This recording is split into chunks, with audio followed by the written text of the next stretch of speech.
hopefully this will turn out. This is the material.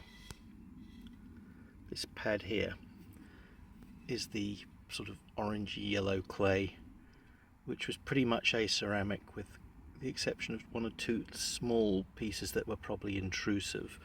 The main problem is that, oops, I've got that wall end there, floor surface here. Under here it's absolutely packed with loose cinder, which intrudes slightly out to here. You then get, underlying the hard packed clay, you get this material which is looser and contains frequent chunks of burnt coal. The pottery under this layer on the whole is much larger pieces, similar to this, which was actually found on the base of that layer and on the top of this layer at a depth of about 800 millimeters, diving down over this stone a little deeper. Now this layer here is another, if you can see, reasonably clayish layer. It had on the surface of it a number of cobbles that sort of did seem to form a surface. Underneath it though, there's been these larger stones, and they've been in this slightly different coloured clay, sort of yellowy. When first dug, and it oxidizes to this sort of almost green grey colour. It's reasonably cohesive, but there is a fair amount of grain. As I'm getting deeper, can you see over here, and it's a bit covered up, there are voids appearing between the rocks. I had thought maybe we're onto the natural. If there are voids between the rocks, that's not likely. There's also been a couple of enders, which once again not likely to be natural.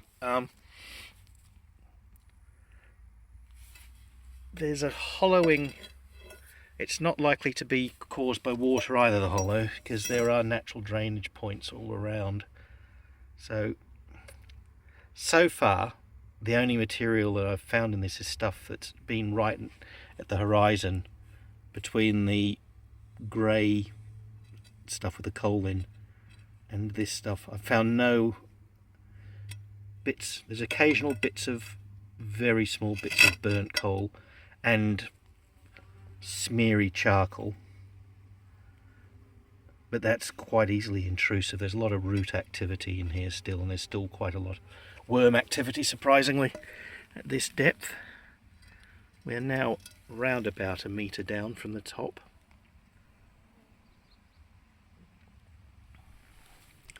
As you can see, a lot of large stones in there. Some of these are a little more rounded. I mean, it could be building, it could be sort of tumble from demolition tumble. But given that this stuff here is not likely to be much earlier than the 18th century, I have a suspicion that if it is demolition material, it's probably not massively ancient, unfortunately. I'm not seeing anything that looks particularly dressed either. There's a couple of slabby looking thing there maybe, but the local stone can turn into that kind of material on its own accord. Right, I hope that gibbering is of some use.